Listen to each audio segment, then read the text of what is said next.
starting the panel, but before I do that, I want to, well, we have Lysandro up here with us. He's going to read something very important because sadly his parents weren't able to make it. They were expected to be here and part of the Q&A and be here for this amazing premiere. The first time the film has ever had a theatrical run. Wow, it's amazing. Yeah. So I'm going to let Lysandro read this.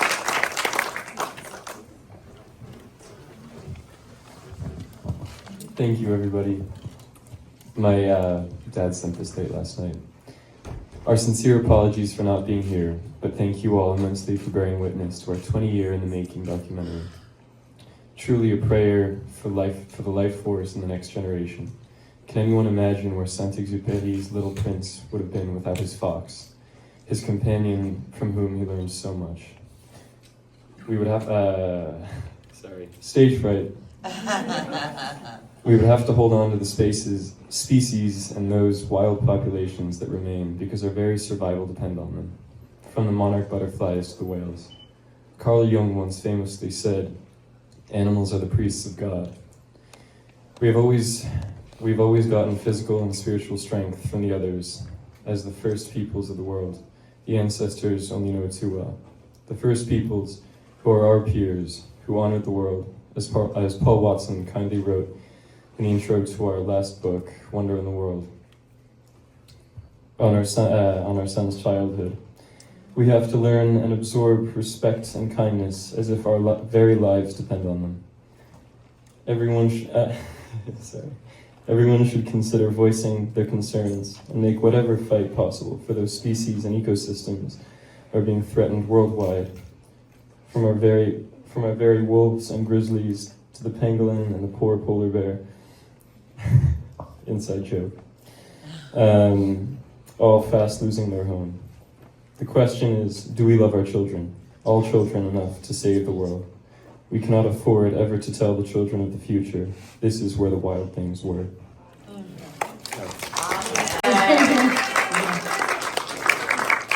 Matthew Michael Ross. Yay, Matthew. And we have Prince Garrios. He's not too shy. And Ellen Gerstein. I'm sure I'll think of so many more later. David Michael Frank and Bonnie, and we'd be here all night. But thank you all so much for coming. Really, I mean, this is a big night because the film is not only premiering, but it's going to be playing 3 times daily for an awards qualifying run. Yay. And 3 times daily here at the Laemmle Royal. So please tell all your friends and make sure everybody knows that this movie is playing. They'll have a chance to see it, and we need to bring as many people as possible out to see this. Now, coming up first is a gentleman who, well, he really needs no introduction, and he's worked with Nat Geo, and he's a producer, and he has a huge background. Ettore Bota. We have programs, and all the bios and information are in the programs. Sadly, Catherine Doyle was not able to be here tonight either, but we have amazing panelists that will be able to answer any of the questions you have about conservation and where we're at today. So first is Shauna Kelly with In Captivity and World Elephant Alliance. Flew all the way in from Washington State. Tira Rudder with Art for Elephants. Art for Elephants. She's a major advocate, a wildlife advocate, and friend of PAWS. Thank you so much for being here. And last but not least, Georgia Umano, host committee, Elephant Matriarch Project, author, and she's going to talk about what she's working on. And we also have Eric Green with Family Spirals. I don't know if Eric wants to join the panel, but we definitely would love to hear from him during the Q&A. So Eric, if you feel inclined, we're missing a chair, but you can certainly raise your hand or come down here. We'll give you a mic.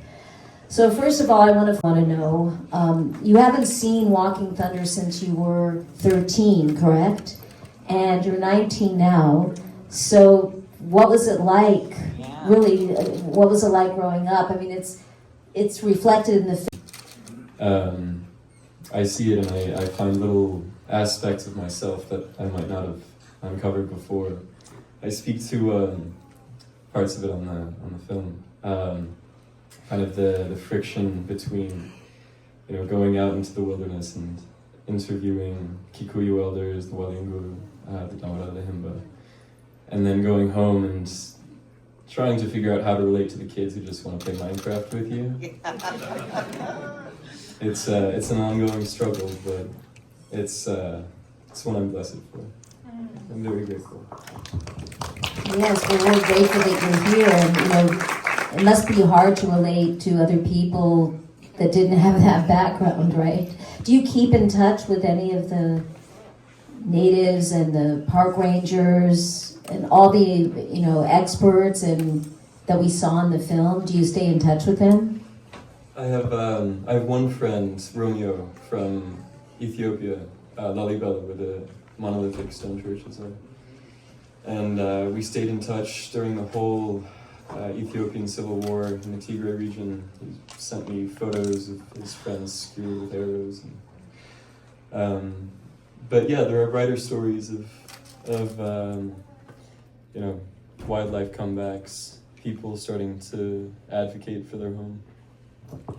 So important. You're wearing your grandfather's boots too, right? And I'm wearing a special bracelet that Georgia gave me from Kenya. Tell us about the boots. The boots. My grandfather died 5 years ago, almost 6. And I went out to his place in Soho a while ago, a couple weeks ago, and I collected some of his clothes. And these were his boots as he walked all over, carried out his own works. I wanted to represent him today.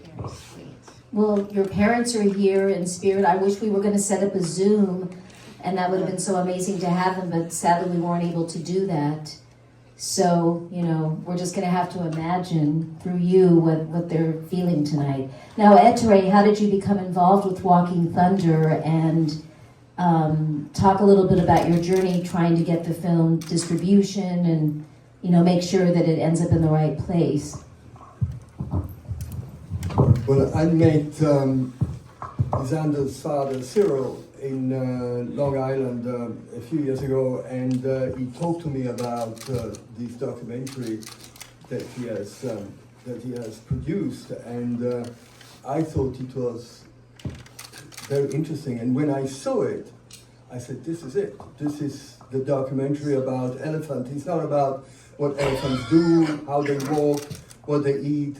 But it's a poem about elephants, and it's a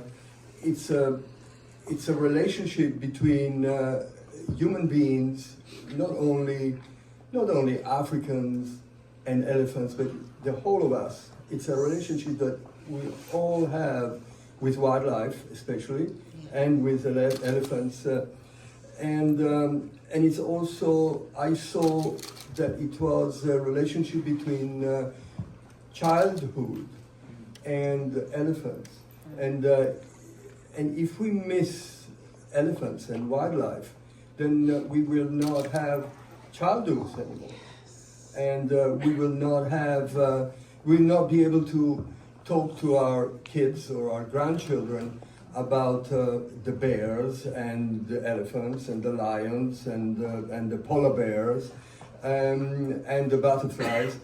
Because if they're not there anymore, we can't say, well, once upon a time, this, what you are holding, my dear child, used to roaming around the earth, but it's not anymore. And we don't want that. And so I thought that the documentary, Walking Thunder, was depicting that situation and making sure that this will not happen, that we will continue to have this relationship with wildlife and elephants, and not only in imagination, but in reality.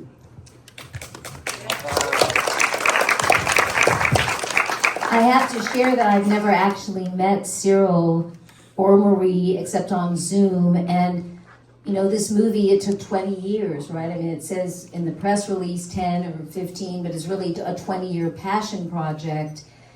And I got to know Cyril through just emails and Zooms and phone calls, and so I promised I was going to present this, and there's been so many hurdles from like the strikes and the fires and the pandemic and just timing of everything. So this is the night we've been waiting for since the start of the pandemic. Wow. I have to say, yeah, absolutely. So Shauna, you know, give all of us your thoughts about conservation today, about the film, and there's so many themes in there and so many issues that are brought up. It's a lot to have to, you know, I've seen it so many times, but seeing it tonight on the big screen here, it's just so emotional, and yet it gives a feeling of hope. So what are your feelings about it, and you know, what can we do to really make people pay attention to these issues? Well, is this on? Oh, I think, would you turn it on then?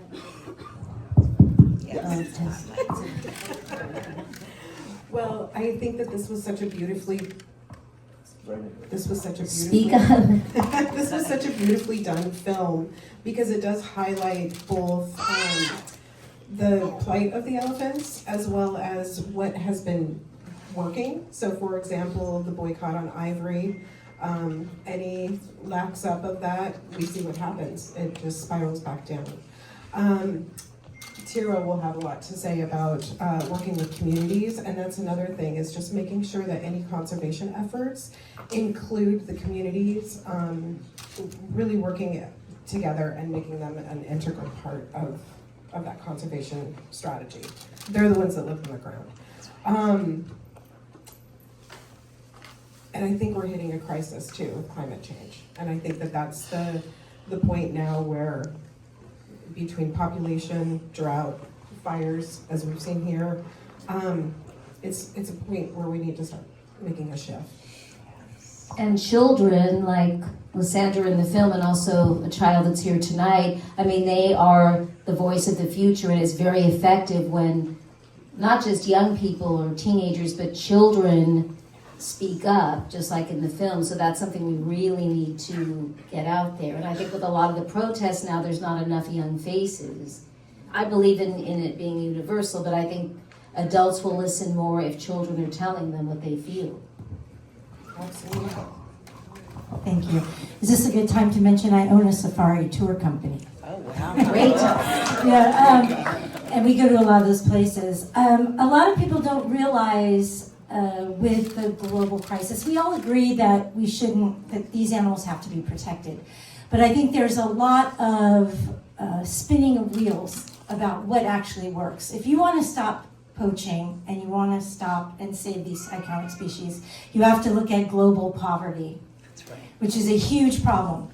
I live in Kenya about a third of the year, and human-wildlife conflict is enormous and exacerbated by climate change, human population growth, and things that happen in the US government, in our government, have direct lasting consequences in Africa and Asia and all over the world. For example, pulling out US aid from, without getting too political, because this is about that, but there is a direct connection between the actions of all governments now.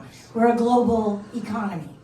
So 40,000 people lost their jobs in Kenya when US aid pulled out. That's ancillary jobs.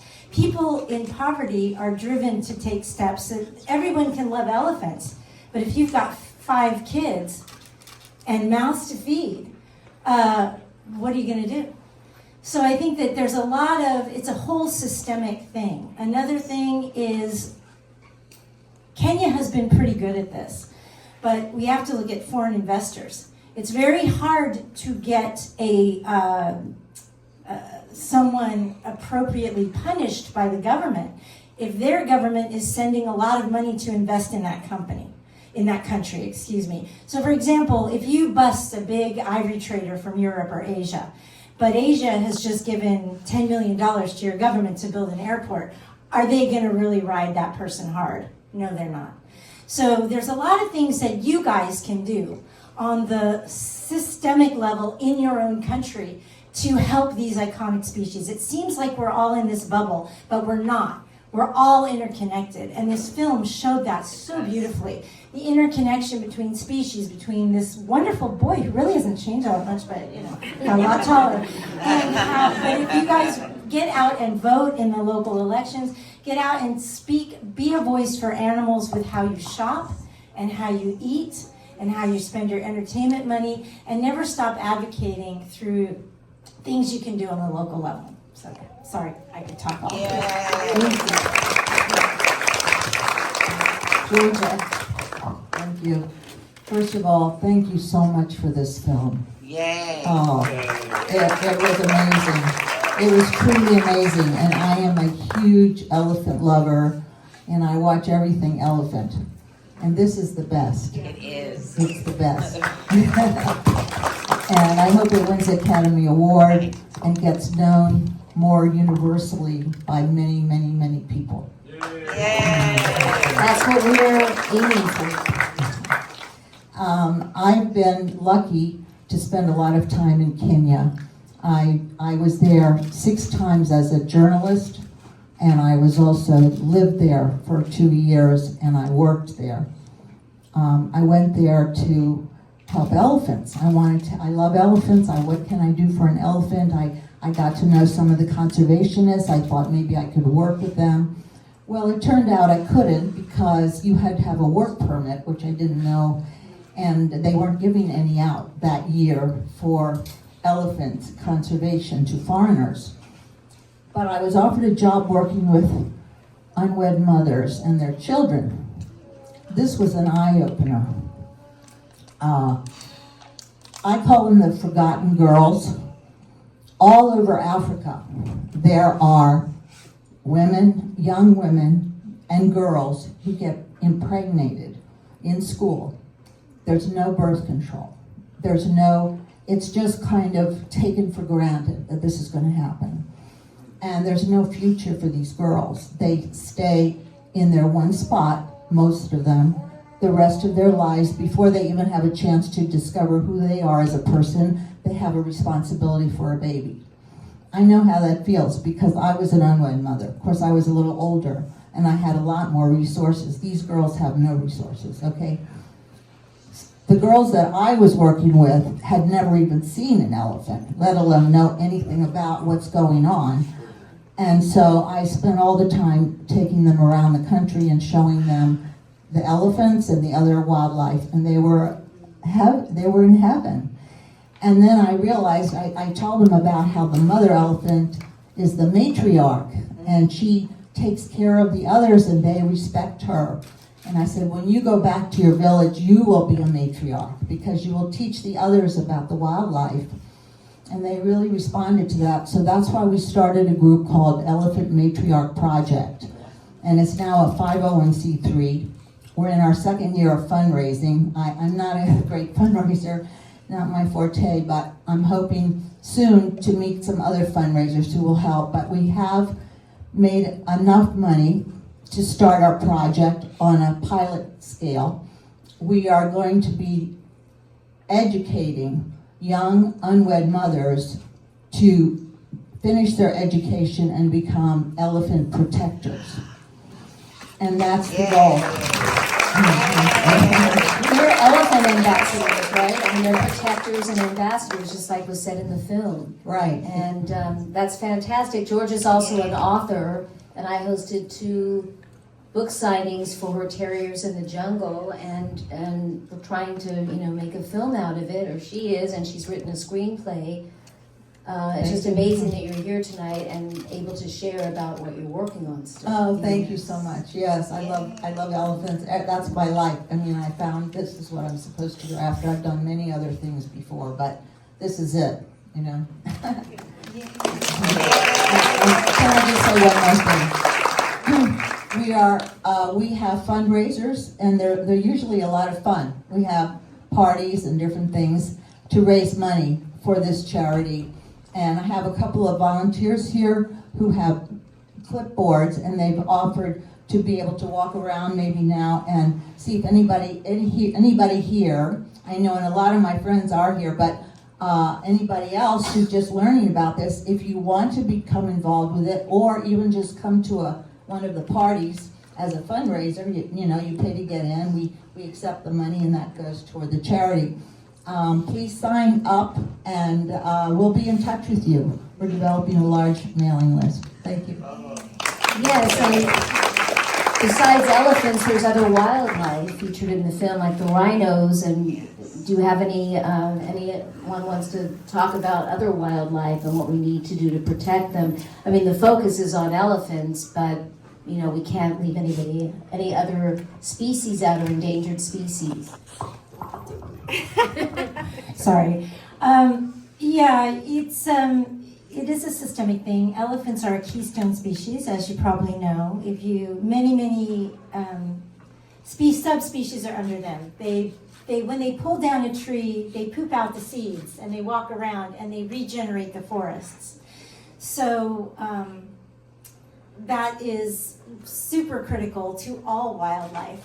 But where climate change comes in is the population of Africa has grown so much, and lions and things like that, they run afoul. Human-wildlife conflict is a huge problem, particularly in East Africa, as the climate changes. You have an advanced human population that's competing for the same small, dwindling amount of water and grass. And that's where tribal people will kill elephants or kill lions, particularly lions. Lions run afoul of local populations all the time. This film did an excellent job of illustrating the life of the Maasai. The Maasai are interesting. They will say that they own all the cattle in the world, and that's like cattle in America. And then they tell a joke. They're like, "We're coming for your cows." So if an elephant or if a lion or a leopard goes in and kills a goat or a cow, then they will kill that lion in retribution. The Kenyan government has come up with, there's an organization called Big Life, which they can file a claim and get financial reimbursement, but that's a very small project. We need more things like that, because killing goats, killing cows, if the big cats do that, of course they're gonna fight back. Unfortunately they don't have the resources. So again, we have to really be aware of the effect of climate on and human-wildlife conflict, which is the biggest threat to our apex predators. It really is, and a film like this that touches on a nerve on so many things, but is relatable. I wanted to ask Ettore, what do you see as the challenges with streaming right now? It should be a good thing, but what are the challenges about getting something like Walking Thunder out there to the masses? That also can have an impact campaign. Well, Walking Thunder it's already streaming in the world, in North America, in the world, on various streaming services like Amazon Prime and Tubi and so on. And we are at the moment also entering a number of festivals around the world, including Rome Festival, and which is going to be in October. And Walking Thunder has already won awards in Santa Fe and other festivals as well. So I think it's just a matter of making sure that people know about Walking Thunder, that is streaming, so that they can go and view it and basically pass the word that it's there and can be seen and can be watched and can be really admired, and that will help a tremendous amount of other wildlife as well, including the elephants, to survive what we are going through right now. And I think this is very important. So the chances for Walking Thunder to be streaming, it's very, very high, very high, and it's going to grow as a documentary. And thanks to Lysander and thanks to Cyril and the producer, and Mary Wilkinson, Cyril's wife. And I think it's very important, very important. So let's all go out and talk about Walking Thunder and tell everybody that they can watch it on Amazon Prime, on Tubi, or and also at the theater next week. Yeah. I'm going to open it up for questions, but the music is so amazing. Wendy Blackstone, yeah. She's great in the animation. Does anyone know, Cyril's not here, or Marie, but how that came about, or? Wendy and my father met working on a documentary together called A Stitch for Time, for which they were nominated for the Academy Award. The film took women from the USSR and from the Midwest, and they came together to knit quilts and give them to politicians from both governments. Of course, the Soviets welcomed the blanket in open arms, and the United States was a little more, pardon my language, stick up their ass. And Wendy and I have the same birthday. Oh, wow, amazing. Well, we're going to open it up for audience questions. So right there, Jocelyn. I have one comment. And shout loud. I have a comment, and I want to thank you for being vulnerable for all of us, because we did need a child's eyes to see this, because we're requesting our children a murdered planet, and we're calling it love. And whatever your religion is, we were always supposed to be stewards of a shared paradise, and this film reminds us of that. And if we can remember and hold on to that in the face of what's going on, we might make it.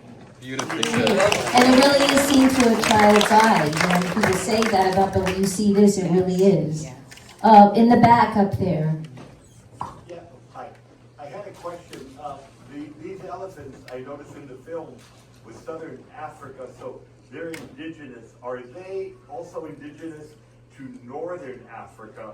And what are those what is the Northern African Arab countries? Do they have that same poaching problem like they do in Kenya in the south? Good question. Did everybody hear that? Yeah. Yes. They'll be able to elaborate on it more than I will, but within the film we have three main species of elephants. We have the sub-Saharan plains elephant, we have the desert elephant. Actually, I guess the pygmy elephants in West Africa didn't quite make the cut. Yeah. Well, Georgia has something to say, right? You're fired up. My mind is going crazy. I can't. What was the question again? Freddie asked, why don't you say about the problem with poaching? I wanted to know that these elephants with the ivory is indigenous to Southern Africa. I wanted to know if they're also in Northern Africa, and what are these Arab nations in the northern region, do they have that same poaching problem like they do in Kenya in the south? And how are they protecting the elephants in Northern Africa like they're doing in the south? Well, if you're talking about the very northern areas like Egypt and Tunisia and so on, they don't really have elephants there to speak of. But I wanted to make another point. You know, Kenya is the only country in Africa that totally prohibits poaching. It's the only one. And even though they do prohibit it, it still happens. And it's a lot of it has to do with the poverty in the country. So that's why I'm all for lifting up Kenya and making an example. Pretty soon, they're going to have more elephants than any other country because they're doing a much better job of protecting them. Because every day the elephants are still being killed in Africa. We can never do enough. We can never do enough to keep the word out there. Yes, Gary.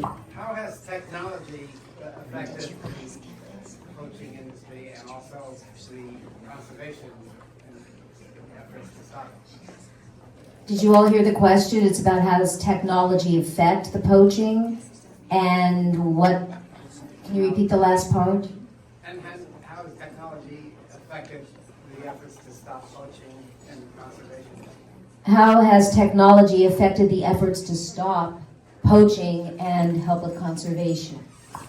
I can take this one a little bit. There, we've got it. So the aerial flights have helped. They've also done DNA mapping, so they can now track back where ivory is coming from. So if they found poached and are able to get that, then they'll do DNA mapping, can figure out where it's coming from, and hopefully find those poachers. The other thing, going back to Kenya, and I'll give this to Tira for the rest, but going back to Kenya, is they have done such an amazing job fighting this through all the systems. So now the police are involved with the rangers, and the rangers are involved with the government, and so they're fighting this on so many different levels that no other country is doing. That's why it's been so successful. Yes. And Right there. And education. And education. Kenya does a lot. When I started going there 30 years ago, you didn't see actual Kenyan citizens in the national parks, but now you see all the kids going to the parks and school groups, and it's really cool. Technology is a double-edged sword. I always tell people, if they take pictures of animals, everybody wants to get a selfie. You've got a tracker on your phone. You're taking a picture of you and a rhino, and you put it on social media, and everybody knows where you were when you took that picture. So, in terms of, the problem is that poachers are extremely sophisticated. We're talking, they're up there with arms dealers, human traffickers, and drug traffickers, and they're armed and equipped in that same way. They have night vision cameras. They have big money laundering operations. Animals and body parts are the fourth most trafficked illicit substance in the world. The number one is people, the second is arms, the third is drugs, and the fourth is wild animal parts. And so it's hard to get budgets from governments to invest in technology. I mean, technology could really do a lot, but it's very difficult to find budgets in governments that are strapped, like the criminals have, right? The criminals have deep pockets. They can get the latest technology. They can use satellite tracking. They can do anything.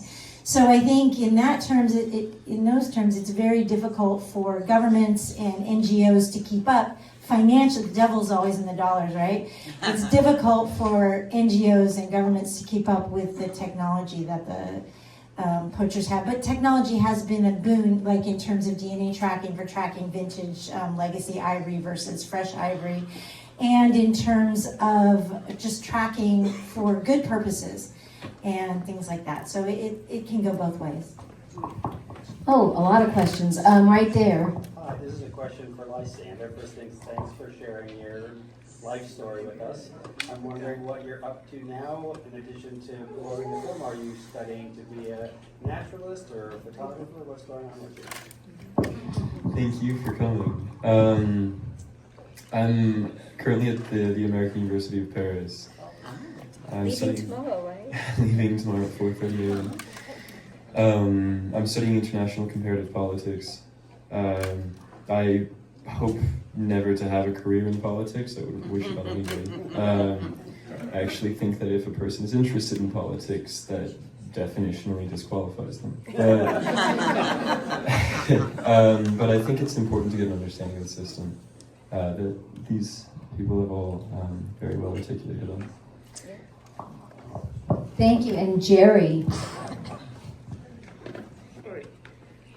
I'm just going to stand up. It's a great film. it is. Certainly going to promote it. Thank the Royal Theatre, the Lemley, particularly you, Kat, for all the films that you're showing, and my friend Georgia. Thank you. You got to get this children's book called Terriers in the Jungle. Yes. George's book. It's Yes. amazing. I won't go, but I just want to make one comment, but I want to ask, like, what's happening here? What's the deal with the circuses or things like that, and how do we stimulate people's consciousness? And the other thing I just have to say, you talk about politics, it's only a word. I'm on the Urban Forest Task Force here about the trees, and I learned a lot today and how the elephants help the trees. It's beautiful. Politics is just a word, but we have to do things. We have to vote. We have to be concerned. It always kind of drove me nuts to see that the Republican Party has the elephant. What is You going know on? that. What a Trump's shame. son We know. is killing the elephants, the lions, and we need to speak out. So I just felt bad about that, and I had to put it out there. Thank you, and Jerry brought up something, we're all pissed off about, well, most of us in this room have been fighting for Free Billy, the Free Billy campaign, and then Free Billy and Tina, and we all know, the controversy that keeps me up at night, angry and thinking I can't do enough. And we're still trying, and they're peaceful protests, or maybe not so peaceful, but at the LA Zoo every weekend until something is done. So anyone on this side? Well, one, circuses are fortunately, state by state, decreasing the amount of live animals that they're allowing. Right. So let's clap for that and continue to spread this from state to state. It really is through local legislature, so be political a little bit. Secondly, we have our elephants in zoos, and regardless of their amazing media, they're not happy, they're not comfortable, and it's not enough space for them. So there is a big move towards sanctuary, which is great. We were hoping Billy and Tina could do this, especially Tennessee is an AZA accredited location that is a sanctuary, and they still wouldn't let them go. So the zoos look at their animals as a collection, and that's how they refer to them. So we need to continue to educate, and it's a difficult education because we're fighting against a system that puts out a lot of false information. So continue to educate, look at what zoos do for animals. There's a lot of great research that's coming out to show brain changes in animals in captivity, and that's where we need to share from the research. Yes, of course, yes. And it is monetarily, why. You can all imagine. Farda. I don't know if this is true, because it's very ironic, but I heard that a lot of zoos now do a lot to advance wildlife preservation. Is that false? It's false. So every zoo claims to have a conservation program, which is true. 3% is the really max in which zoos contribute to conservation. This is the trick. Conservation can also just be building more enclosures. So some programs do fund some wildlife tracking, some research, and other zoos just put the money right back into building more cages. Or having toys for themselves. To elaborate on that, one of the biggest issues that we've faced is the fact that most trophy hunting across sub-Saharan Africa is framed as probably the most effective form of conservation. Their narrative is that the elephant populations are eating themselves into starvation, which on a reduced scale could be seen as true because their ranges are reduced and they're forced out of their normal migratory paths. So what most of the zoos do, in the vein of the irony that you're referring to, is support the trophy hunting. The money goes back to them, and the money comes back indirectly in the form of a new orphan elephant or other species. Oh, that's so sick. Well, we have a lot more questions. Right there. Chip? Beautiful film. I'm really anxious to see it at least get a nomination for an Academy Award, if not win. I think brilliant filmmaking, beautiful storytelling. Your whole family being involved in this is just phenomenal and really, really great. So good luck in Paris and good luck with this film. You're going places. Thank you. Yay! We probably only have time for a few more questions. Yes. Way in the back. Yes. Freddie. Yeah, Kat, this issue is international. I have some little connection. This needs to go to the United Nations. Yes. Governments of the world, like China, Japan, has to know, all countries of the world have to know this issue. They're the controllers. They can really put a stop. All these United African nations can put a stop if they want to, but there is that issue of poverty in their population, which is true. Yes, and you know, films like The Cove, which I presented, I was proud to present for the second installment, then it won the Oscar. It did make a difference, but then it started up again. But, you know, we have that standard to look up to. Yes. I hate to say it, but, you know, in some of these countries, and let's just be clear, the government in Africa, they do dirty stuff and have for a long period of time. They will use their people, and they definitely don't care about the animal. It's the government. And our government is complicit because, you know, we have deals with them. Every country, they're all complicit. And I'm not trying to, you know, hate against the man, but a lot of it's run by men. Yes. They make deals with each other. Yes. They pat each other on the back. That's why this particular administration's son can go over to Africa and kill, but so are a lot of Americans. Dentists, people with money. They're Americans who are doing this. So you can't act like, oh, who the poachers are. We know who they are. They're really wealthy people who use their power. And then on occasion, we get an animal that will kill them. And that's where we need to go. Put the animals in. Thank you so much for bringing up that point. It's a really important one. And just to drive it home even further, one of my funnier memories is of being a 7-year-old in Tanzania. And I stumble out of my tent and I go to the main eating hall and I bump into President Kikwete of Tanzania. And the very first thing he does is offer me a baby lion. He offers me a lion cub. Doesn't everyone offer someone? Right? Yeah. I accepted it. My parents denied it on my behalf. Now I know better. Yes. Yes, thank you very much for an amazing film. I really love the photography, story, the music, excellent. And I do want to put in a plug for Georgia. She's an amazing woman. She's done so much for Kenya, the women, and the elephants. Thank you very much. I hope everybody supports Georgia. Thank you. Yes, and I believe if there's time, well, we could probably hang out in the lobby with everyone here and you can talk to them. Is there any last burning questions? Oh, I see a lot. There. Oh, well, I just Matt. want to say, Yes, you. yeah, first of all, amazing film. You always do amazing films in your program. Thanks. But I wanted to get to the point about money, right? This is always about money, no matter what we talk about.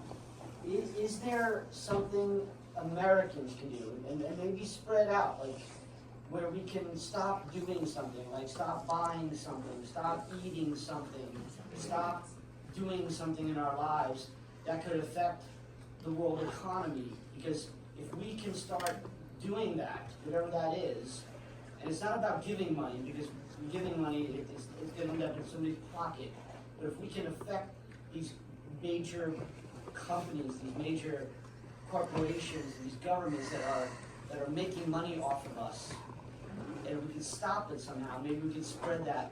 I wanted to address some of the people on the stage. What can we do what can we stop? Is there something specific? There are a lot of things.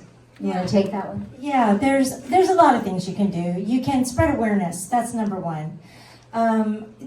Write to your local and state officials. Always vote. Try to shop ethically.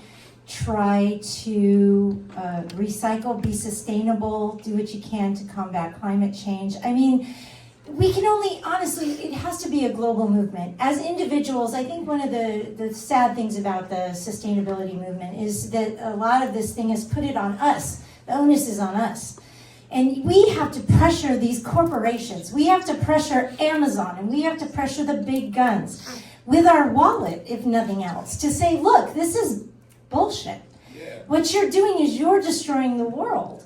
And yeah, okay, I got my soap saver in 5 seconds, but we have to start pressuring the governments and the corporations because they're the ones who are not being held accountable. For years it's been, oh, well, you know, be careful how you drive, and all those things are really important. Recycling and how we use water. These things are critically important.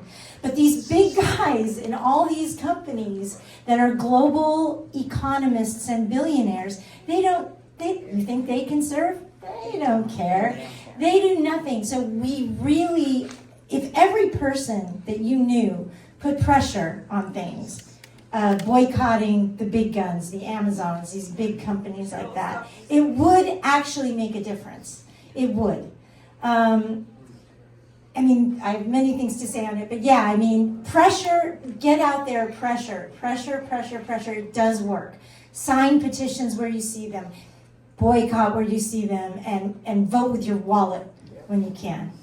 We've all been like signing petitions for Billy and Tina, and it's still, you know. But sometimes they do work. Yeah. If you just keep doing it. It has worked other places, yes. And Colin Wright. I just want to say one thing. Women, okay? Exactly. Women. We need to get more power. We need to make more decisions. That's why I have Heroes for Change. And this is female empowerment. That's right, female empowerment. And I mean, your movie was beautiful, but there was very noticeably very few women in it because women are not the speakers. Women are not the leaders. This is why, I mean, I'm just putting another plug in for Elephant Matriarch Project. We're trying to educate and empower the women in Africa.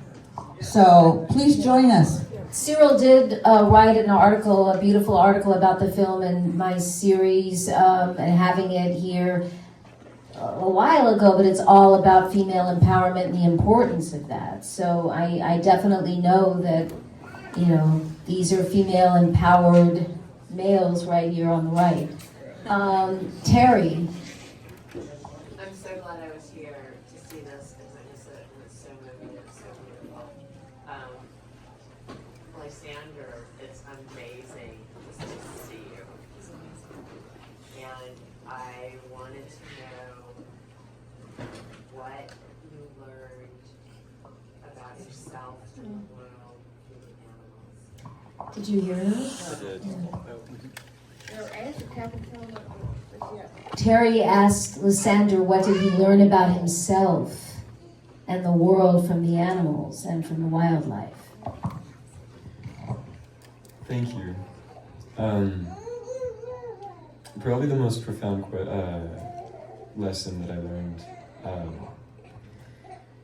would be how governed we are by this arrogant belief that we're separate from the natural world and how much trouble it brings. I think it exists at the core of the anxiety and depression epidemic. It exists at the core of global violence. I guess my lessons would be best encapsulated in that quote by Martin Luther King at the end. I should memorize it, but it says in general terms that so long as we view the natural world as inferior and believe it permissible to treat animals the way we do, then there's no way for us to make progress with our own kind.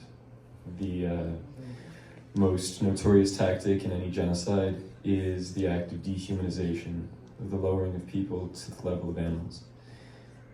And it works because we think it's okay to treat animals that way. And they are like us, and we treat each other that way too. So. Right there. Yeah, I just want to say for Lysander, so years ago, like half a century or something, when my brother, we went on a family trip to Italy, and he came back to 7th grade and started talking about his trip to Rome, right, and everything that he learned. And the teacher just shut up for 2 weeks. And you can do the same because you were in the movie, you lived it, you're that much older now, you're a perfect spokesperson. When it screens, like before, there should be an interview with you. Like firsthand experience, you can't beat that for marketing. And so the more you're involved in publicizing this, I think the farther it's going to go. Good point, yes. Very good.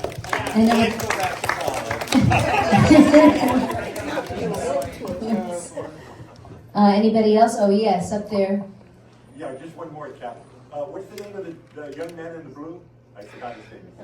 Lysander. Oh, Lysander. I love the whole film, but something popped in my mind. Who's protecting the Indian elephant? And on the Indian continent, is that same situation happening to that species as well, besides the African? Well, Can someone answer? Please do, because the Indian, the Asian, the African, and I presented films on the other elephants as well. This is African, but go ahead. I think that the plight of the Indian elephant is probably one of the most devastating. The conditions that they are held, the treatment that they receive is just beyond horrific. And climate change and global population increases significantly impacting the Indian elephants as well in India. I mean, there's many other elephants that we can speak about, but between mining and development and increase in population, the Indian elephants have lost their corridors. They're losing their lives due to human conflict, but also getting hit by railways. They're just dying beyond too quickly. So, unfortunately, the government is kind of even moving backwards. They just shipped 4 semi-wild elephants to zoos in Japan. So we need to figure out how to move forward as a global community. And Tira does a lot of trips to other locations, including Nepal, so I'll let her talk about some of those elephants. So the African elephants are endangered, but the Asian elephants are critically endangered. I think there's only 30,000, less than 30,000 left in the world. They do not, only certain males get tusks. So it's not necessarily an ivory poaching things. Female Asian elephants don't get tusks. They get little things called tushes. But in their case, it's a lot more abuse because they're considered domesticated. So these animals are pulled out of the wild, they're beaten. If you could see what they do to baby elephants to make them able to be ridden, oh my God, it'll keep you awake at night. So tell everybody not to ride elephants if they go to Thailand, okay? Everybody, take a vow. You will never ride an elephant. Don't buy a painting by an elephant. Don't do any of that stuff. So pets, feed, none of that. Or decorated elephants. Decorated elephants. So it's like really, it's a different problem. It's habitat loss. And as Shanna said, it's a population growth, lack of habitat, climate change, but also issues of domestication,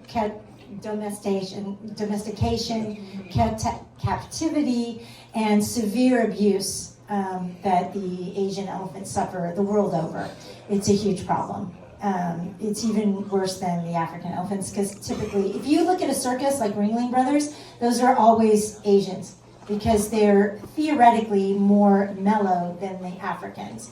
They usually have the Africans in the zoos because they're the biggest land animal. So it's two sort of different, equally horrendous problems. Well, Billy's an Asian elephant, right?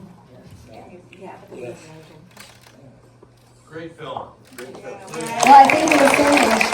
Any burning questions outside? And maybe give some audience feedback. When you see a camera, talk into it. Billy and Daniel, you can talk into the camera and get, they can get your feedback. Thank you so much. Have a safe trip home. Yes, I'm one of the co-writers, and what we realize is through this film and working on whale song, when one species dies, it's just a ripple effect. It is, and for humans too. This left me emotional. I watched it at home with my parents and I cried. I cannot cry now because I have a makeup job on, but it's very powerful. Yes. And whale song, we haven't discussed it with anybody yet, but Lucas came in specifically for this. I did. So and every to time meet you see our, it, you notice something different, right? and to meet our LA team. Yeah. We have a team here in LA, which is Etre and myself, and a team in New Mexico.